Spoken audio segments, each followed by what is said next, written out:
Good evening, gentlemen. It is my pleasure and my schus, my merit, my privilege to begin with you something new. We've been learning mitzvahs hamanas alikus, the mitzvah of faith in God of the Rebbe, the Chabad Chassidic. We are now going to begin learning Shaar HaYichud v'Emunah, the gate of unity and faith, which is the second part of the Alter Rebbe's Tanya.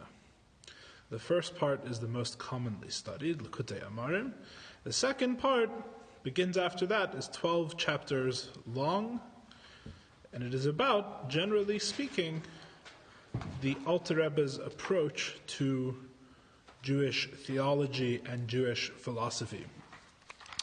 It is part of the Tanya, of course, and so it is the foundation of Chassidus Chabad. It is the foundation of the Chabad approach to Jewish mysticism, all of which we will define and get much more into as we learn the text. Now, as some of you may know or may not know, I don't know who knows what, the Alter Rebbe was the grandfather of the Tzemach Tzedek. The Tzemach Tzedek wrote the Maimer that we just learned. The Tzemach Tzedek's grandfather and predecessor was the Alter Rebbe. The Alter Rebbe wrote a book that is famous in the Jewish world that is called the Torah Shabbat Chassidus, the written Torah of Chassidus. It is called the Tanya. The Tanya was first published in 1796 on Chaf Kislev, and it was a book that was originally existed and was circulated a chapter or two at a time in manuscript form, and then the Alter Rebbe said there's too many mistakes, so let's actually print the book and fix all the mistakes, as he writes in his introduction to the first part of Tanya. And so this was initially published in 1796. The Alter Rebbe, of course, lived many more years. He passed away fleeing from Napoleon in 1812, which is a very easy way of remembering the year that he passed away. The Tanya was originally published in 1796 in two parts. There was what's called Likutei Amarim, the first part, the collection of sayings. Each part has multiple names and is referred to in multiple ways, because the second part is also called Likutei Amarim, as we're going to see. There's different names for different parts, but generally speaking, the accepted names of the different parts are, you have Likutei Amarim, which is what's generally referred to when people say Tanya. And they say we should study Tanya. They mean the first part with 53 chapters, which is essentially the part of Tanya that tells a person how to serve God, basically. It is a practical guidebook for serving God, which makes it unique among all the works of Chassidus, certainly up to its time, and maybe among all works of Chassidus, in that it is actually a practical guide to serve God, rather than a mere Torah exposition based on the order of the Parshias or various other things. This work is the work that explicitly guides a person in their general service of God. And the second part of the Tanya, which is published with it, is about the underlying philosophy, the underlying truths behind this service of God. Part 3, 4, and 5, which the Tanya has now, were only added later at various different points. There was a later published version of the Tanya which had Igeres HaTshuva, which is the third part of Tanya about the mitzvah of repentance. Igeres HaKodesh is a collection of the Alter Rebbe's letters that was appended to the Tanya, finally by his sons, I believe, after the Alter Rebbe's passing is when it was fully added in. And Kuntras Achron, the last three chapters of Tanya, very mysterious in the whole book, are deep Kabbalistic expositions on all the harder topics in Igeres HaKodesh. Those together make up the 5 parts of the Tanya. But the original published work had only 2 parts. There was the Aveda part, as we would call it in the Hasidic parlance, the part that deals with the practical service of God, the practical way that a Jew is supposed to live. And then you had the second part, which is about the philosophy, the underlying beliefs behind this belief system. As we are going to see, as soon as we start learning Shaar HaYichud ve'emunah and the introduction to Shaar HaYichud ve'emunah, which is called Chinuch Katan, which is what our copies are of, as we're going to see, the Alter Rebbe refers, very famously, multiple times throughout the second part of Tanya, to things that he will explain in the future, meaning further on in the work. And all of those things that he is referring to are in what is now the first part of Tanya. In other words, he says, as we will explain later, and he's referring to things that are earlier in the Tanya. What's the explanation? The explanation is that the Alter Rebbe deliberated for a long time after writing the Tanya which part should be first and which part should be second. What should come first? Should the Aveda, should the worship of God in 53 chapters come first? Or should the philosophy and the underlying beliefs come first? And the Alter Rebbe ultimately decided, of course, that the Aveda section of Tanya, the Likutei Amarim in 53 chapters, should be part 1 of the Tanya. But in part 2, which he wrote, he still left in all the references to the first part, as I will explain. So in other words, there's still this idea that Shaar HaYichud ve'emunah is of a level, in some sense, with the first part of the Tanya. In other words, this is as the Alter Rebbe had trouble deciding which was more important, which should be the first part that you learn, right? And in a way, the Alter Rebbe thought that the second part should come first. That first people should learn the philosophy and underlying ideas, the theology, and in other ways it was obviously the avodah and the worship of Hashem that should come first. So let's zoom in on Shaar HaYichud ve'emunah. Shaar HaYichud ve'emunah means the gate of unity and faith. Let's just define these words quickly because they outline the general content of the book. You have unity. Before Chassidus, as we're going to discuss more at great length, before the advent of Chassidus, the advent of the Baal Shem Tov's consolidation and so to speak,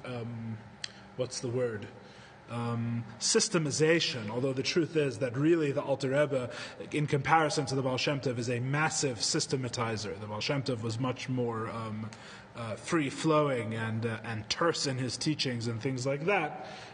So it's only for very, very, very smart people that a system could be perceived in what the Baal Shem Tov taught at all, an organized system. If you learn the works of Chabad, which are much more expansive and much more organized and much more logically, they're much more scrupulous about being logically coherent and consistent and things like that, then you will see the system. But in short, let's call it the Baal Shem Tov system. The Baal Shem Tov system moved beyond a concept of God's unity that is found in the simple meaning of Judaism. In other words, the Baal Shem Tov had an esoteric concept, a hidden concept, a mystical idea of God's unity.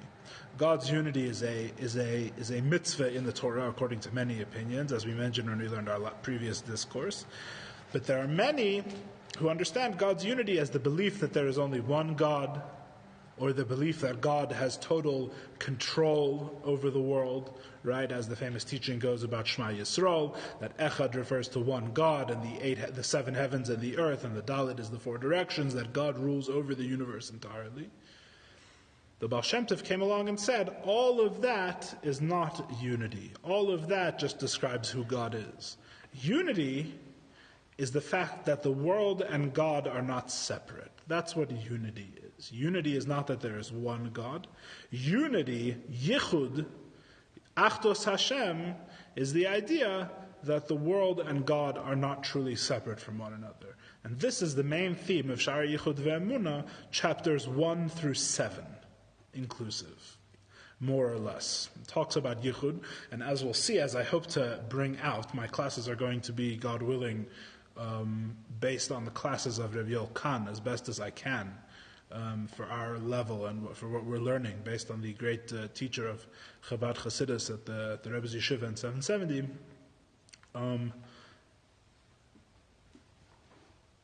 We are going to see that there's a flow among those 7 chapters. There's a certain structure. In other words, one leads into the next very beautifully. And by examining that structure, it'll actually be hopefully easy for us to remember what's in which chapter, and we'll get a very nice vision of the whole book at large, which is my goal.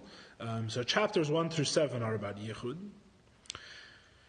Then there is Emunah, the gate of unity and faith. Faith, as we were talking about in the previous Maimer, as we learned from the Tzemach Tzedek, is about basically what God is as He transcends understanding, as He transcends the limits of human reason, is essentially what faith is, because otherwise it would be called knowledge.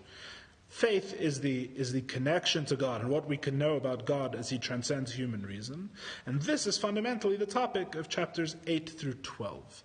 Of Tanya. And in chapters 8 through 12, we'll actually see, we're doing it backwards, but in chapters 8 through 12, we will see some of the foundations for what the Tzemach Tzedek wrote in the discourse that we just finished. In other words, the Tzemach Tzedek came after the Alter Rebbe and was building off of the Alter Rebbe, so we will get a nice reiteration from a different angle and with different details of some of the previous points. So that will be nice. That's chapters 8 through 12. So that's the basic overview of what the plan is. We're going to turn to Chinuch Katan and start the text in just a second. Just a quick word on these handouts. The first couple of pages are the original printed text of the Tanya, as you would find in any Hebrew Tanya. You have the Chinuch Katan. These are the first couple of pages of Shaar HaYichud ve'emunah. In the English, I am using the lessons in Tanya in English.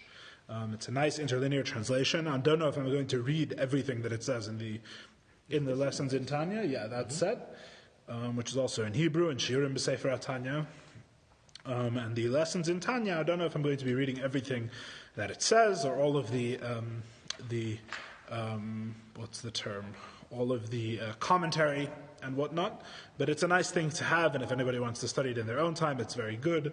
Lessons in Tanya is, of course, based on the radio classes that Rabbi Weinberg used to give on Tanya, and his transcripts and his notes were checked over by the Rebbe. The Rebbe added many comments to them, and so in a sense, Lessons in Tanya is a very canonical commentary on the Tanya. In other words, there are many works that are commentaries on the Tanya, but Lessons in Tanya has this special schus, the special merit of having been gone through the Rebbe in its original Yiddish form. And the Rebbe added notes and the Rebbe added comments. So that is the translation that I am using, or the interlinear version of the Tanya that we're going to have for the English. And that is pretty much what I'm going to do. If it doesn't work, if I decide that these things aren't working, it's subject to change. We could switch to different books. We could try different approaches. K'nai Nahara, Baruch Hashem, there are many books on the Tanya. So there's many different choices we can use for our copies and for our texts. Okay, well, without further ado, let us leap into Chinuch Katan. There's a lot to talk about here. So,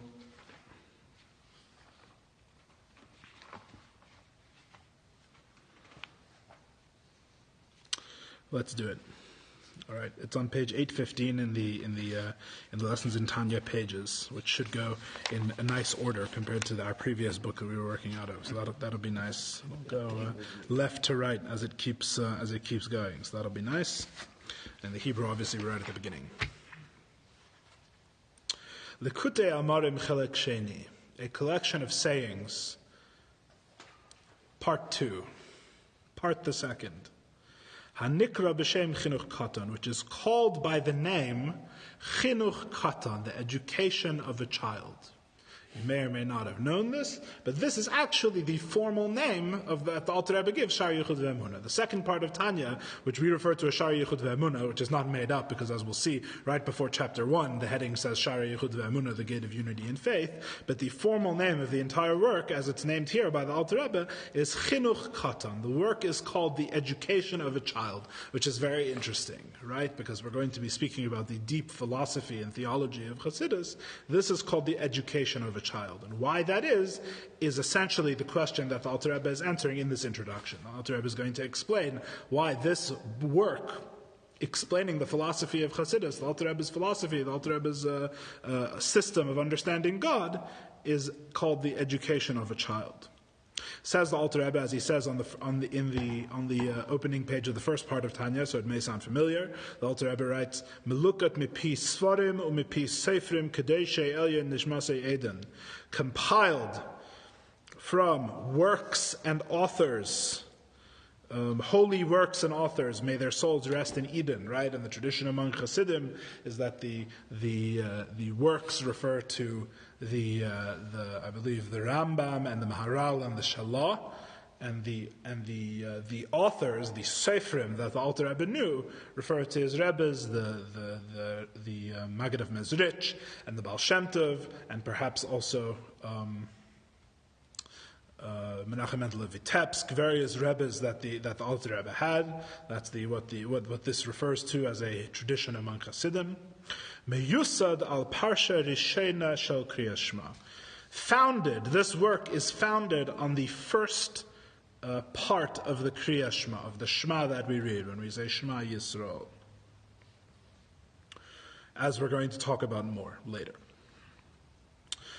Says the Alter Rebbe, the Holy Alter Rebbe continues, this is his introduction to the work. The introduction is explaining, essentially, as we're going to see, I don't know if we're going to finish it this week, but we're going to try. The introduction explains why the Alter Rebbe is writing this work and why you should learn it, essentially, is what the introduction is talking about. Although it may not be apparent that that's what it's talking about initially. Zok the Heilige Alter Rebbe, the Holy Alter Rebbe says, educate a youth according to his way, gam ki yazkin lo yasur mimena. Even when he grows old, he will not depart from it. This is a quote from Mishlei, King Solomon, wisest of all men, Proverbs. Educate the child according to his way. Even when he grows older, he will not depart from it. Hine medichsiv al pi darkei, says the Alter Rebbe, from this that it says, educate him according to his way. Mashma she'enei derech ha'emes la'amitei. The implication is that this is not the truest of the true ways of education. In other words, V'im kein, asks the Alter Rebbe, and if so, my mal yusa shagam ki yaskin lo yasur mimena. What is this? Why is it a quality? Why is King Solomon saying it as a good thing that even when he grows older, he will not depart from it? This is the question at the beginning of Chanech Lenar. Chanech Katan. Pardon me. What is the Alter Rebbe asking? The Alter Rebbe is saying, it says, educate the child according to his way, meaning you educate the child according to his knowledge. You educate him according to what he's able to appreciate. If you have a small child, you educate him in the way that he's able to appreciate and internalize. And if you have an older child, you educate him in the way he can appreciate. But then we say, and then when he grows old, he will not depart from it. And asks the Alter Rebbe, if you were only educating him according to his ability, then why is it a good thing that he would never depart from it, right? It's like saying, educate the kindergartner at the kindergarten level, which is fine, because then when he grows older, he'll never depart from his kindergarten level, right? Very strange... That's not what it said. Sorry? According to his way doesn't mean according to his level or his age. According to the way his neshama works, because each one is individual. That's what al-pi dalko means, as far as I understand.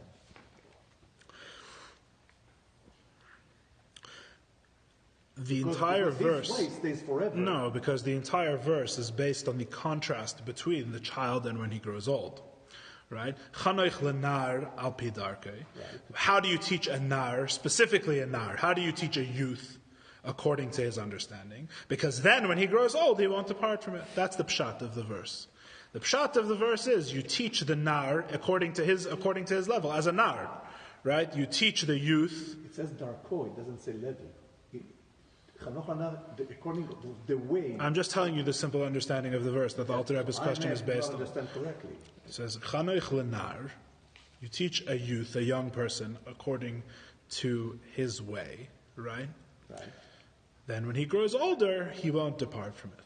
Says the Alter Rebbe, the pshat of the verse is very strange, because you're teaching a young person according to his way, but the whole point of education, usually, is that the young person should depart from the way that they had when they were young, of learning. Right? The whole point is that a person should depart from what they originally learned when they were at a lower level, and grow up, become more mature, and depart from the way that you learned it the first time, right? That's true growth. True growth is that you're able to see that the initial way that you learned it was limited and constricted. They weren't able to teach you properly. They weren't able to teach you emes la'amitay, as the Alter Rebbe says, in the absolute truth, because they needed to educate you according to what you were able to receive. But the question is, now that you're older, why can't you learn the actual truth? Why would it be a good thing to still be stuck in your ways? That's the Alter Rebbe's question. Seems like very strange advice from King Solomon, from the wisest of all men. In order to answer this question, of course, we have to talk about something completely different, and then we come back to the answer at the end, right? As always, as is customary. Achine. Mudas zois. Know this, says the Alter Rebbe, the root of the service of God and its foundation is love and fear. Fear and love, actually, in the correct order. Dechilu, fear, rechimu, like rachamim, love. The Alter Rebbe says that it's both a sheresh and a yesod. It's a root and a foundation, which is in the precise language. God willing, as we learn, I want to, unlike when we learned in the Chabad Chassidic, I'm going to hope to focus on some of the precise language, because it's very beautiful to learn some of the deeper insights into the precise language that the Alter Rebbe uses. The Alter Rebbe says that it's both a root and a foundation. The difference between a root and a foundation is that the root is where so we're saying the root and foundation of the service of God are love and fear, right? The root is where it comes from, but a fruit is it does not need the root to the extent that you can pull the fruit off the tree and it doesn't need to be connected to the root at all, and the fruit can still exist. As opposed to a yesod, the foundation is actually a further case. It's saying that it's even more fundamental, because the foundation of a building, if you take it away, the building immediately collapses. Right? So the Alter Rebbe is saying it's not just the root. Love and fear are not just where the service of God comes from. Love and fear are integral to the service of God. If you don't have love and fear, then you don't have a service of God. It's not enough to say, I once had love and fear, so now I serve God. Right? If you don't have love and fear now, your service of God collapses, just like if you remove the foundation of a building. Continues Alter Rebbe on page 817. Hayira sheresh v'yesod l'sur meira. Fear is the source and root of sur meira, of refraining from evil, as the verse says. Va'ava l'va'aseh tev, and the love for doing good. V'kiyum kol mitzvahs aseh de'arais of the Rabbanan, and the fulfillment of all positive commandments, both of the Torah and of the sages. So fear is the foundation. In the typical explanation, it's more complicated than this. Even within the Tanya, it's more complicated than this. But in the typical explanation, at the basic explanation, love is the source of all the positive mitzvahs, and the thou shalt, right? Thou shalt wrap tefillin. I'm motivated by my love of God. And the thou shalt nots, the negative mitzvahs, are motivated by the fear of God, or the reverence, the awe, respect of God. Says the Alter Rebbe, as we will explain this in its place. This is one of the places where the Alter Rebbe is saying, as we will explain, and this really refers to the first part of Tanya. So this is actually the place where this is explained, is actually earlier in the Tanya as it's printed now, near the end of the Likutei Amarim, in the 40s. We don't know what he actually wrote first. Well, what do you mean? Which book he wrote first? We don't really know. I don't think we know, no. The implications that this was written first. Don't know. At least the introduction to this was written first, right? Right. Or he wrote it second, but intended to publish publish it first, right? Nobody knows. Says Alter Rebbe in the parentheses, "U'mitzvah sachinuch gam kein b'mitzvah saseh." Kamei shekasav be'erechaim siman shin mem gimel. The commandment of educating a child, right, which is a mitzvah incumbent on a parent, is also is to educate him also in the positive mitzvahs, as is written in the Shulchan Aruch, section 343. So the child, there's, in other words, like this. This is really setting up for the structure of the chapter, which is why the Alter Rebbe says of the introduction, which is why the Alter Rebbe says it in the parentheses here. So it's a person needs love and fear as the foundation for their worship of God, but it is also a mitzvah to teach a child love and fear of God, right? Because that child needs to learn positive and negative mitzvahs in preparation for their actual service of God. It's very interesting in general that in Judaism we have a system, we have a preparation system for adulthood, right? A child is only obligated, really only an adult is obligated in Torah and mitzvahs, right? In general, generally speaking. A boy when he turns 13, a girl when she turns 12. So the obligation to teach them before then, because of course you can't expect them to turn 13 and be obligated in mitzvahs and they don't know how to do anything, right? So there's an obligation upon the parents, or if there are no parents, upon the community, it's a whole system, to educate them. And they're educated in all of the mitzvahs before they have to do them, is the ideal, right? So like the bar mitzvah boy starts putting on tefillin before his bar mitzvah, right? Really, the bar mitzvah boy is supposed to be learning all the mitzvahs before he's bar mitzvah in preparation for performing them. So really, the system as it is, that we have adults who perform mitzvahs, and we have a system of education for children preparing to perform mitzvahs, establishes two levels of the worship of God, right? In other words, you have a real performance of the mitzvahs, quote unquote, as an obligation, which is the so to speak, that's like the major leagues, right? Where everything counts and everything is important. You actually are obligated to do these mitzvahs. With the child has no obligation. They're only doing it in order to really learn how to do it, right? They're doing it now, not because they have to, but because they need to know, they need to already be practiced at it, they need to already be habituated at it for when they become adults. These two levels are the two levels that the Alter Rebbe is going to talk about for the rest of the introduction. You have the real thing, which is you're going to talk about the higher level of love, the real love of God, which is for adults, so to speak, in the metaphor. And you have the love of God, which is what the child learns as a preparation for the real love of God. Right? There's an obligation to teach the child, but the child is not really doing the real mitzvah yet. Right?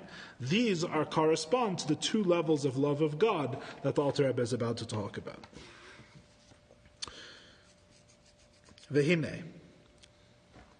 Ba'ava ksiv b'seif parshas Eikev. With regards to love, it is written at the end of parshas Eikev, Asher anechi mitzaveh eschem la'aseisa, la'avas Hashem v'gomer. It says, which I commanded you to do, to love God. But tzarich lahavin, asked Alter Rebbe, we need to understand.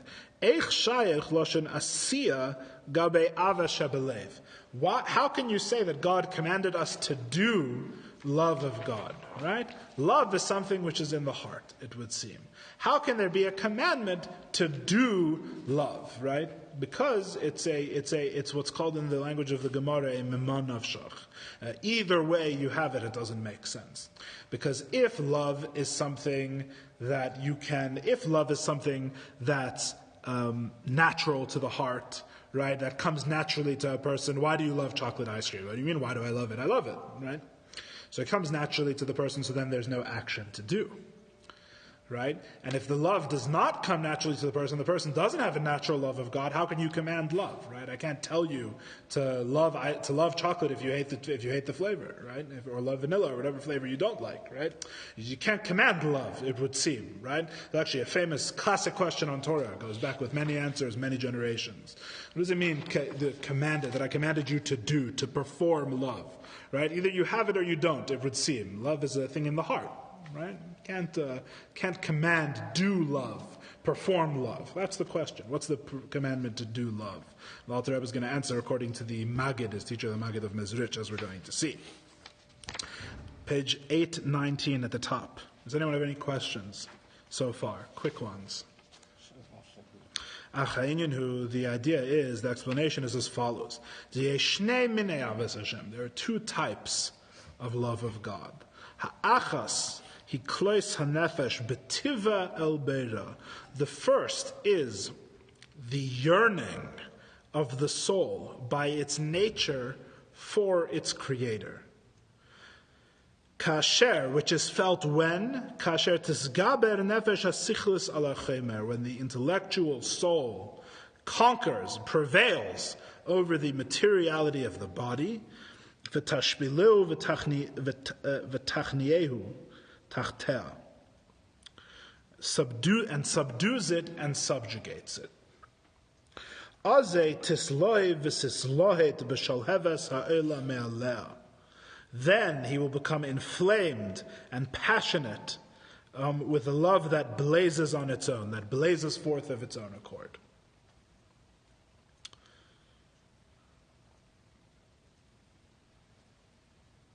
V'taga v'tismach b'Hashem eiseh, and the soul is joyous and celebrates God its creator, v'tisaneg al Hashem tanug nifla, and experiences an incredible pleasure from God. V'azeichim l'maylas avera bazu, those who merit to the level of this great love, heim nikrayim tzadikim, or what are called tzadikim, what are called the righteous. We have a first level of love. The first level of love, as we're describing in Chinuch Katan, is a love that comes to the person naturally. That doesn't mean there's no work involved. The person, as we said before, the soul has to conquer the materiality of the body. In other words, a person has to essentially conquer all their drives and subjugate, as the Tanya talks about in the first part of Tanya, the natural drives of the body and the animal soul, and he has to completely conquer all of those drives. And when he does, and when the concealment and the distraction of the physical body is removed, and the soul is able to shine forth in its own natural way, the individual feels an incredible, powerful love for God. And this is what it's called to be a tzaddik, a truly saintly individual who has totally subjugated their base and material nature and desires, feels a natural, powerful love for the Creator. This is what is called Ava Rabbah, the great love. This is the first level of love. Kedichsiv, as the verse says, Simchu tzadikim ba'Hashem. Rejoice in God, you tzadikim. Rejoice in God, you righteous ones. However, says the Alter Rebbe, Loi kol adam zeichel hazeh. Not every person is able to merit that love of God. For this, a person has to refine their material nature to an extreme extent. And they also have to learn a lot of Torah and do a lot of mitzvahs. To merit the lofty level of neshama, which is higher than the levels of ruach and nefesh. As we know from Chassidus, there are 5 levels of the soul in ascending order. They are, each one of these words means soul in a different context, in a different verse. Nefesh, Ruach, Neshama, Chaya, Yechida are the 5 levels of soul in ascending order. Generally speaking, we say that the Nefesh, Ruach, Neshama are the aspects of the soul. The 3 lower aspects are the aspects which are immanent within the person's body.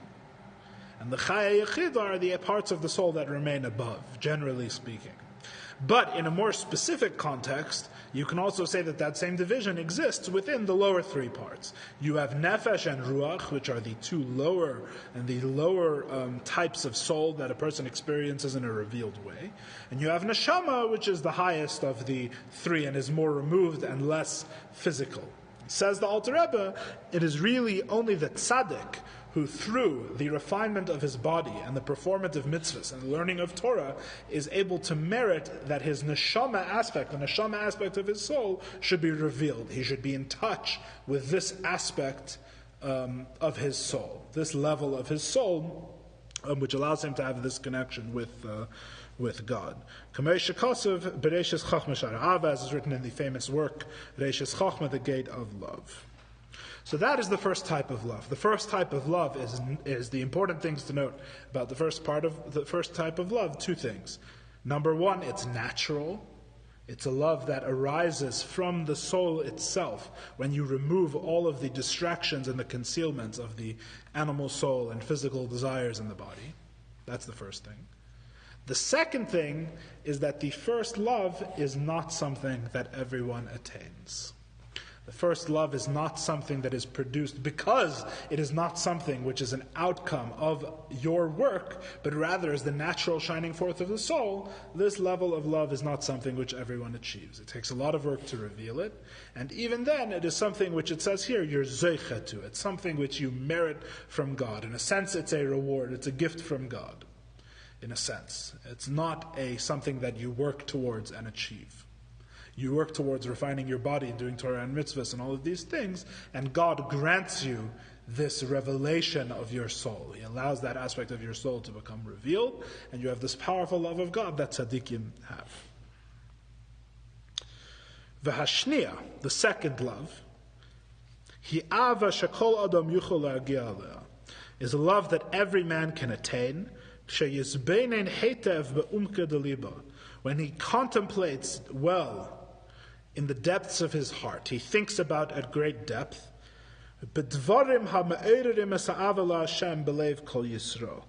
So every person, first of all, every person is able to do this, is able to have this love of God. How is every person able to do it? What must they do? They think deeply about They think about the things which arouse the love of God in the heart of every Jew. And the Alter Rebbe is going to describe what these things are. He's going to describe it in two stages. First, generally, a general way of arriving at the love of God, and then a more specific and precise way of arriving at God in all of its details. What do you think about? All of the following, which he's going to say in just a few lines, is explained at much greater length in the chapters near the end of the Tanya. Chapter, I think, 43 to 47 or 48 or 49, something around there. In the 40s, of the first part of Tanya, this whole meditation is explained, this contemplation, what a Jew thinks about to arouse love of God, is explained at great length. So the Alter Rebbe is going to describe it in short here. He says, what must the person think about? Hein derech klal, he thinks generally as follows. Kihu chayenu mamish, that God is our very life. God is literally the life within us. And when a person thinks about how he loves his own soul and he loves his own life, he loves himself. So too should he love God.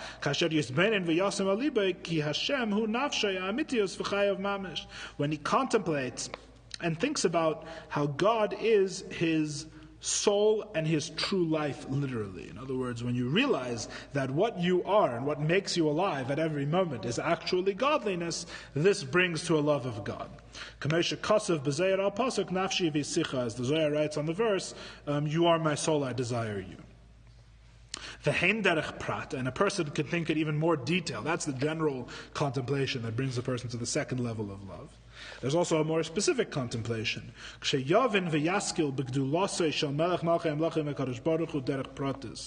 you understand and think about the greatness of the King of Kings, the Holy One, blessed be He, in a specific way. To the extent that your mind is able to grasp. And you even think about what is beyond your mind, right? Which should be a big flashing line referring to our last mimer, right? A person thinks about what it is that they're not able to understand, which is what our whole last discourse was about. All the things we spoke about in the entire last mimer was about the things we can think about God that we don't understand. All of the details and the ways that God transcends our understanding, right? V'achar kach, and afterwards, I'm on page 823 in the English. V'achar kach yizbeinen ba'avas Hashem ha'gedela v'niflas eleinu. Afterwards, he contemplates. So first, he contemplates how great God is and what he can understand of God, and then God is beyond his understanding. Then he thinks about God's great and wondrous love for us, as described in the very sweet chapter about it in the first part of Tanya. That God descends to Egypt, the nakedness of the earth, the lowest place imaginable.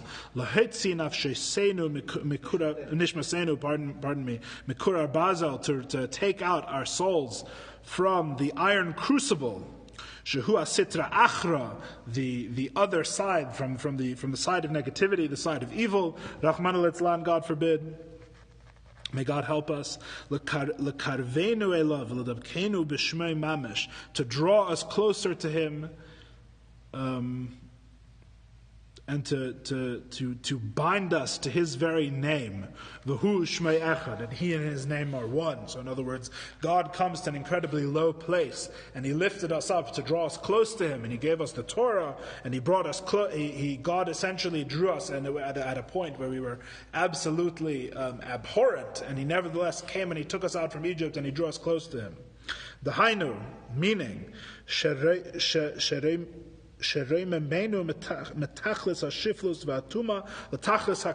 raised us up from absolute lowliness and impurity to the absolute heights of holiness, into His own greatness, which has no end and has no limit. When a person thinks about this, then just as water reflects a face, there will be aroused a love in everyone who understands and contemplates this idea in the depths of his heart. To love God with a powerful love, to cleave to Him with heart and soul, as will be explained in the previous part of Tanya at length.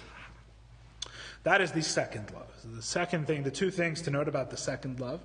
Number one, the second love comes, unlike the first love, from work. A person exerts effort. He contemplates God, and it is from this contemplation of God that his love of God is born. And the second thing is that because it comes from your own work and your own contemplation, not only is it available to great tzaddikim, it's available to everyone. It's a democratic love of God. Anyone who wants to put in the effort is able to achieve this love. Unlike the first love, which, as we said, is really a gift from above.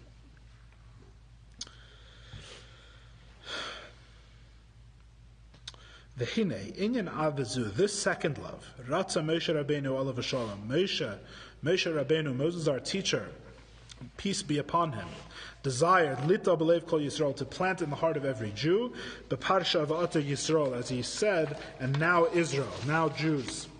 The pasuk Hein Lavai Lekecha Shemayim, when he said, "Behold, the heavens belong to Hashem." Rak it is only in your fathers that He delighted. Umaltem, you shall circumcise. B'shivim nafesh, with 70 souls did you descend. In other words, Moshe Rabbeinu basically gives the points of this meditation, says the Alter Rebbe in his speech to the Jewish people. You can go see there how this idea is reflected there. And all of this, and what comes immediately after these things that Moshe Rabbeinu says, ve'ahavta v'geimer, that you shall love Hashem. And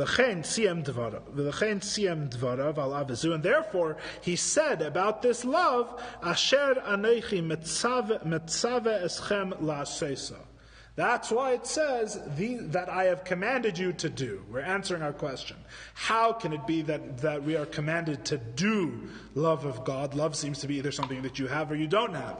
Answers the Alter Rebbe, the first type of love, the love that a tzaddik has for God, is like the love that you either do or don't do. That's the natural love, which you either have or you don't have, which arises from inside the soul. And that's the one that you cannot work towards. However, there is a type of love that you can work towards, and that's what Moshe Rabbeinu is talking about. That's what the Torah is talking about when it says, the love that I commanded you to do.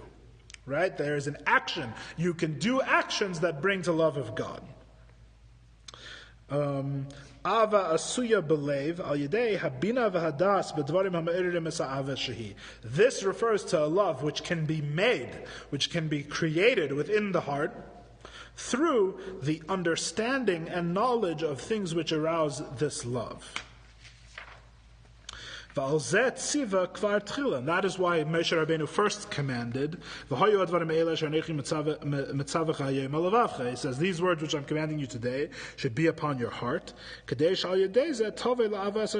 through this you should come to a love of God. The Sifri comments on this verse. And on this second love, Shayach Lashon Mitzvah V'Tzivui. You can say that it is an actual commandment because there is an action attached to it. You can be commanded to have this love. What is the command? The command is not to feel the love, which it's true. You can't just turn that on and off like a switch. The command is that you should work towards the love, which in the Alter Rebbe's understanding, which is based on the teachings of Chassidus, means that you have to contemplate and think about all of these things, the greatness of God, the great kindness that God does to us, even though He is so great, and that brings a person to a love of Hashem that they can actually control, that actually comes from them, that they can work on. The Hainu, what is the Aveda? Page 827. What is the Aveda? What is the work that a person has to do to arouse this love? To focus your heart and your knowledge on things which arouse love. Says the Alter Rebbe, but the first love, which was described, if you recall, as the flame which arises of its own accord, the natural love of God. This, like a flame rises upward by itself, so too this love of God, so to speak, just comes out of the tzaddik. It's not something that you work toward. You cannot call that love a command or an action. Not only this, not only is it not an Aveda, really it's a reward for tzaddikim. That they should be able to taste of the world to come in this world. That this love is so great and so pleasurable for the tzaddik that it's really more like a reward in Gan Eden than it is a form of worship of God, right? And Gan Eden, of course, there's no mitzvahs. In Gan Eden, there is no real worship. There is appreciation of God at whatever level the person is able to appreciate. There is enjoying, there's basking in the godliness, in the rays of Hashem, but there's no actual worship. There's no mitzvah. There's no work done to serve God there. That is only in this world. So when the Alter Rebbe says that the tzaddik's love is really just like Me'en Olam Haba, it's just like Gan Eden, it's a taste of Gan Eden, it's really... He's showing that what that means is that their love is not even really a form of worship. Their work is already done before they get to that love. The love is a reward. The love that shines forth from their soul naturally is really a reward for their closeness with God or whatever else they are deserving of in their worship. That's not their worship. What a tzaddik is busy doing, worshiping God, is not having this natural love. The natural love is not something that they even do. It's just something that they have. It's more of a reward given to them by God. Shalei Nemar, there about this love is said, Avedas matana etenes eskunaschem, I shall grant you your priestly service as a gift, as will be explained in its place. That is the explanation of the two loves. Chaim.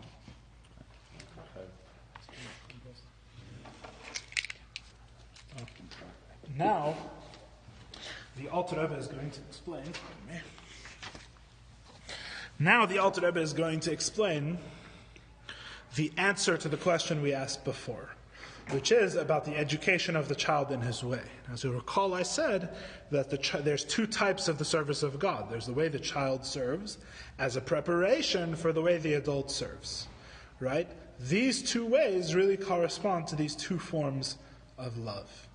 The way the adult serves is the love of the tzaddik. That is the ultimate, the true love of God. But how does a person prepare for that love? How does a person start out? What's the beginning of the process of love? Even though it's in a smaller way and in comparison can't really be called the real thing, it's the love that a person gets through their work, through their contemplation of God, the love that they arouse through thinking about God. Right? So those are the two levels. In light of that, we are going to answer the question from the beginning. So why would you educate a child in this small way, and then even when he gets older, he'll never depart from it? What does that mean? explains the Alter Rebbe on page 828. I'm going quickly through this because it's just the introduction, first of all. And second of all, I think if we step back, we'll see that it's a very nice general idea as an introduction to this part of Tanya. So we'll finish and then we'll talk about what this means. Says the Alter Rebbe on 828. Achine Yedua. It is known, L'yodim Tamed Dekra, to those who know the meanings of the verses. Ma'adichsev, what it is written, Ki Sheva Yapol Tzadik V'kam, that a tzaddik will fall 7 times and rise up again. That the righteous fall 7 times and then rise up once more. This is also from Mishlei. This is also from the Proverbs of King Solomon. Especially since a human being is called a mahalech, he walks, and not an omed, not a stander. He translates here, he's mobile and not static. Right? Meaning to say what?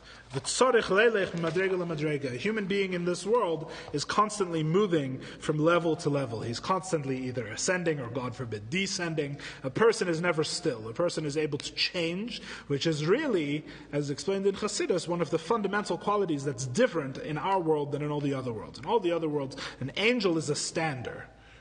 A human being is a walker. Right? Everything else is created in one way, and that is the nature that it has. A human being is able to proceed, to move up, to totally change the level at which he operates. Also, the Ari Kadosh used to teach his students when he was walking around. And then they used to study while they were standing. And eventually, in Yeridat HaDorot, it turned into a yeshiva. Everybody sits and studies. But the best way of learning is while walking. That's what they say.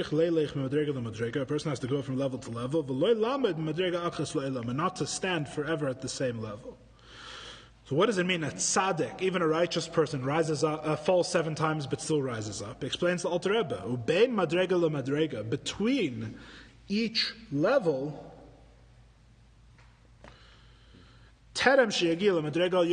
before a person arrives at the higher level, it is as if he fell from his previous standing. Right? The famous story that's always brought to illustrate this idea is that a person that's truly changing and going from one level to a level that's infinitely removed from it, a leap, as we call it. Right, a dilug. He's skipping, he's leaping, he's going from one. A person who's truly walking, is explained in Chassidus, is really leaping. When you walk, you have 1 foot forward and 1 foot back. But the true way of walking, the true motion, is to skip from level to level. That you totally leave the first and you come to the second. The famous story that's always brought about this in Chassidus is the story from the Gemara of Rav Zera, who moved from Bavel, from Babylonia, to Israel, and in order to forget everything that he learned, so that he would be able to ascend to the level of Torah study that they had in Israel, which was a much higher level. He fasted and he forgot everything that he knew of the Babylonian Talmud, of the Babylonian way of learning.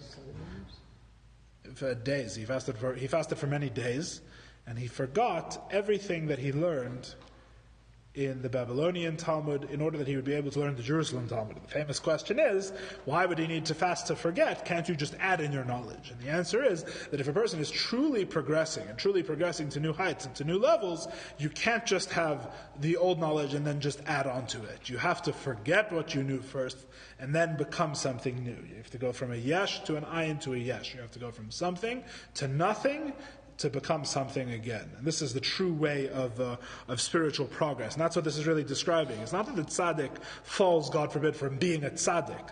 Rather, in order to reach a new level, especially for a tzaddik who's not going in an orderly, progressive way, but is rather leaping by leaps and bounds, going to higher and higher levels always, the tzaddik sometimes is in a state of being fallen. In other words, he loses his previous level, and he has not yet attained the next level. He's in between modes or ways of being or states of holiness. That's what it means, he falls.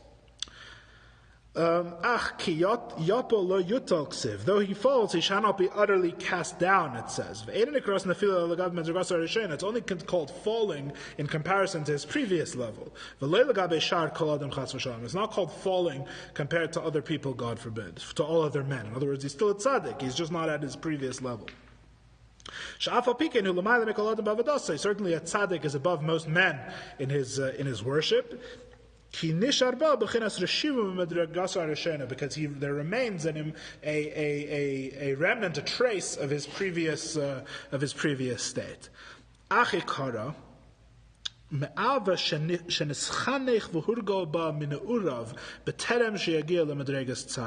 What is the main thing that sustains the tzaddik when he is in between levels? The main thing that sustains him is the love in which he was educated and habituated even in his youth before he ever became a tzaddik. This is what it's written, even when he grows old, he should not depart from it. So in other words, what is the answer to the question, why do we teach the child in his way when he is young, and when he grows older, he won't depart from it? We don't mean that he shouldn't achieve new things. We mean that even when he has achieved new things, this still forms the foundation of his service. So what are we saying all together in the introduction, Chinuch Katan? There's one or two more lines, we'll read them in a second. What are we saying in the whole thing all together? We're saying that the ideal love of God, which drives all mitzvahs and is foundational to all mitzvahs, is something that really only a tzaddik has. The ideal love of God, which comes naturally from the soul, is the holiest is a holy revelation of God upon the soul that allows the soul to ascend like a flame on its own towards God. However, there is a training program that even the tzaddik, before he becomes a tzaddik, even the tzaddik in his youth, learns to love in a lower way. He learns to love by hisbonenus, by contemplation, by understanding God, through his knowledge of God and his understanding of God. And this arouses a smaller love, a lesser love, but a love that he has consistently, a love that he has always. And that love, even for the tzaddik, when he falls, he still falls back on that love. In other words, for most men, this is the love that we can achieve.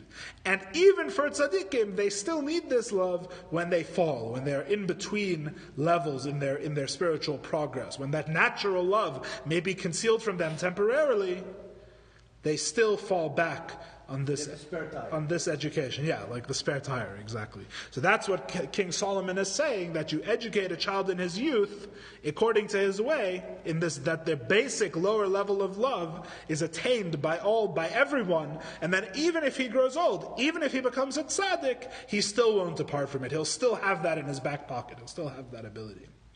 Right?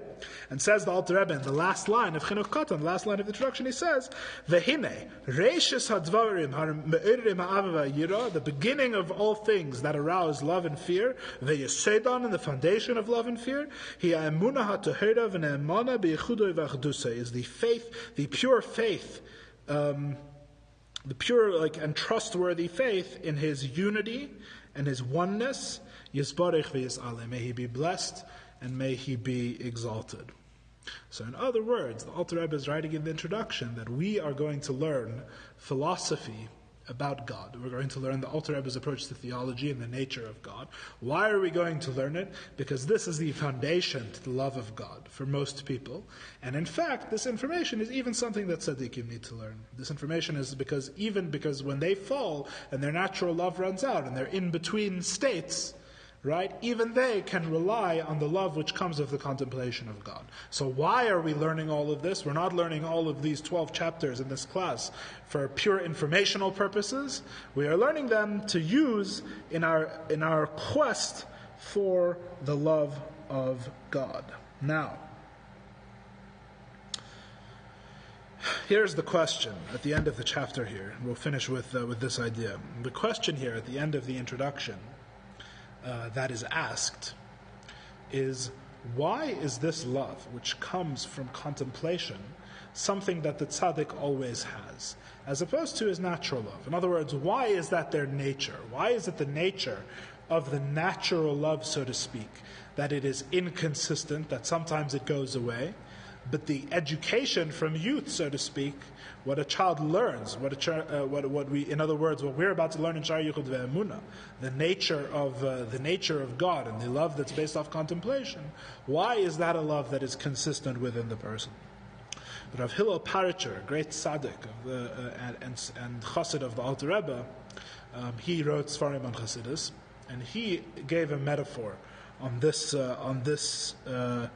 very idea. And he said a student at a craft, like imagine a student stonemason. It's really true for any craft or any business or any pursuit, right? The student in his apprenticeship, when he learns how to do the work, what is he really learning? Because the truth is, Rav Hillel points out, that you cannot teach whether a stonemason or an electrician or a writer or in fact someone who learns Gemara, it's the same for all of them really. You're not going to learn in your few years of study as an apprentice, under the masters, you're not going to learn everything that they know. In fact, you're not even going to learn even a small part of what they know, because they have 70, 80 years of experience or whatever it is, many years of experience doing whatever the job is, right? And they are not going to be able to confer to you everything that comes with that experience. So what are you really studying under them? You're studying under them that you should be self-sufficient enough that you should be able to learn on the job as well. In other words, they get you to the point where you can go and start experiencing for yourself. And then the rest of your education will be over the course of your career, as you learn from experience, as you learn from what you do. So you're really learning how to learn, as they say in yeshiva, right? That's what the apprentice student is studying, right? So the question is, who has the greater attachment to this craft, right? So on the one hand, it's obvious that the master of the craft obviously has a much greater appreciation for the craft. He knows many, many things that the student doesn't know, and he has all this experience which is irreplaceable and all of these things. However, everything that you learn between when you're an apprentice and between when you're a master is just in details. Everything you're learning is really in all of the detailed nuances and all of the small aspects and the important small details of everything that you do. Where does the fundamental attachment to the craft come from? In other words, what is the actual what actually makes you a stonemason or an electrician is the initial education. The initial education forms a bedrock which does not go away with time. The bedrock is your tool with which you acquire all of the other details that come throughout your career. This is the tool that you use to do it. So that, even if a very old electrician is faced with a very strange situation that he's never faced before, he can still fall back on his original education. He can fall back on the tools that were originally given him, which allow him to learn. This is Reb Hillel's beautiful metaphor. So the idea is that the initial love, the love that comes through contemplation, although not as powerful and not as great as the love of God that a tzaddik has, it is the fundamental, this love is the fundamental, it's like the boot camp. It's the fundamental attachment of the person, and you're learning how to begin to love God. And then throughout the rest of your career, you can work more and more details, and maybe even reach the level of a tzaddik, which, as it says in the first level of the Tanya, a person should never write off, by the way. It says in Tanya, ulai, maybe, you never know. Maybe one day you'll wake up and God will make you a tzaddik. It's happened before. Stranger things have happened, maybe. Yeah, it says. So a person is working and more details and more aspects of love of God, but the foundation that doesn't change is this initial education. And the Rebbe, in fact, has a sikha, a beautiful sikha, where he says something even deeper. The Rebbe says an even deeper idea in this. Why is it that the love which comes through contemplation never goes away, but the love that comes naturally from the soul goes away? And the Rebbe says, it's very radical, the Rebbe says that the commandment, God gives us a commandment to think about Him and arrive to love at Him, as we just read in the introduction. Moshe tells them, this is what you should do to love God, right? He gives a command to think about loving Him, right? The tzaddik is not commanded in his love. The tzaddik's love, which is natural, is not a command. The tzaddik's love, which is natural, just arouses automatically. Says the Rebbe, when God gives you a gift to your neshama that comes from His as we said before, it's me'en olam haba, it's like Gan Eden, it's God's light, it's a revelation of God, it's an experience of God. They experience the great joy in God. But a commandment comes from God Himself. It's not an expression of God. It is actually something which connects you to God Himself. And says the Rebbe, just as God Himself is unchanging and never ending, and there's no death to God, there's no limit to God, God forbid, so too the love of God which comes through His commandment, which attaches us directly to Him, also there's no end, and it doesn't disappear with time, it doesn't waver, there's no change, right? So in other words, the Rebbe says, because God commands us in this love, this love has a special quality that it's like God, and that this love also never changes and never wavers. I'm going to end with a short story. It's nice to end with a story, right? I'm a little over time, but it's okay. The story's short.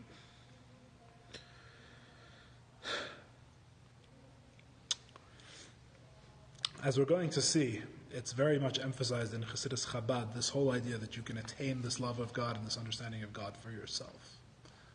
This is particularly a way of the Alter Rebbe, which is why it's interesting that it's emphasized right at the beginning of his major philosophical work, the 12 chapters of Shaar HaYichud ve'emunah. What does the Alter Rebbe say? The Alter Rebbe says that your love should not come from anywhere other than yourself. And this is the deepest love of God. It's your love that comes through contemplation and your understanding. The story is told of two Jews who were growing up in the times of the Alter Rebbe, the times of the Maggid of Mezrich and all of his students who were proliferating throughout Eastern Europe and becoming Rebbes in various locations. And two Jews grew up as basically neighbors, and they ended up becoming attached and becoming Chassidim of two different Rebbes. One was a Chassid of the Alter Rebbe, and one was a Chassid of a Rebbe who you may not have heard of, called Reb Chaim Chaikel of Amdur, was his name. One of the students, one of the Talmidei HaMaggid, one of the Alter Rebbe's colleagues, who became a Chassid of. And they both went and became Chassidim, and then they moved back to their hometown, and they ended up davening in the same shul. And as the famous story goes, what happens is that they both arrive at the synagogue on Shabbos morning. The Chassid of Reb Chaim Chaikel of Amdur throws his talis over his face and is ecstatic with a love of God. He is singing and shouting and crying and laughing, and he has this incredible davening of incredible, authentic spiritual fervor and passion. The Chassid of the Alter Rebbe sits in the shul and he takes out his notes from the last mimer that he heard of the Alter Rebbe, and he's sitting and he's thinking about what he heard, and he's thinking about it this way and he's thinking about it that way, and after half an hour of thinking about it he realizes that he doesn't understand it at all, and then he davens a regular Shacharis, right? And the next Shabbos the same thing happens, and the next Shabbos, and the next Shabbos, and the next Shabbos, and this Chassid is trying to understand the Chassidus of the Alter Rebbe, and he's as they say, as Chassidim say, he's breaking his head over it, but it's not working. He's not achieving any great love of God. And his friend who went to this other Rebbe is on fire and inflamed with passion. So this Chassid went to the Alter Rebbe. It's a brave thing to say to a Rebbe, and he basically said to the Rebbe, listen, I know that your way is the true way, but I daven next to this friend of mine who's a chassid of Reb Chaim Chaikel, and he's on fire. Why am I not on fire, right? I'm learning the Rebbe's Chassidus as the Rebbe taught us. And the Alter Rebbe told him, no, you don't understand. You think your friend is on fire with love of God. Really, Chaim Chaikel's on fire. The fire of Reb Chaim Chaikel is in your friend. You, when you understand the Chassidus, you'll be on fire. That's the difference, right? That's the famous story. And this story really illustrates what the goal is with studying Chassidic philosophy and the nature of God, as we're going to do in Shaar HaYichud ve'emunah. The goal is the whole chidush of the Alter Rebbe, what the Alter Rebbe achieved, what the goal of the Tanya is, as opposed to any other Chassidic Rebbe or any other path of Chassidic thought. The goal is that each person should really become their own autonomous source of the fire. No one is giving it to you. You work for it, you earn it, and whatever you earn is actually yours. Yeah. And that is the fire that doesn't go out, that's the fire that doesn't change, that's the fire that belongs to you forever, as opposed to the fire of the tzaddik, like Reb Chaim Chaikel had, which he could lend to his chassidim. That fire is the natural fire, and the one that comes and goes. The chassidim deserve it, they don't deserve it, right? It's not something that they earned. It's not something that they own. It's not something that they possess. They earn it through their own avodah in a different way. But the point is that it's not theirs. It doesn't come from them. It's a passion that came to them from a tzaddik. And the Alter Rebbe's way is exactly as described in Chinuch Katan. It's exactly as we described in what we learned today. The Alter Rebbe's way and the goal of Tanya is that we should be able to learn these things, to actually understand them, which is very difficult. And the Alter Rebbe has the Alter Rebbe is not embarrassed to tell us it's very difficult. Let's put it that way. It's very difficult, and it's very hard, and it takes a lot of work. Not just learning it is a lot of work, and then really thinking about it for davening, and thinking about it and making it real, das, making it something that pertains to you and is real in your life is also very difficult, and it's a lot of work. But through all of this work and all of this effort, this is the long, short road. This is the path that actually goes into the city. This is the fire that you can have that is actually your own. That is actually something that you can own and generate on your own accord with your own mind, which is why it's called Chassidus Chabad, the Chassidus of the mind, Chochmah bin Das, that we reach our passion and our attachment to God, and we bring forth our faith through our intellectual contemplation.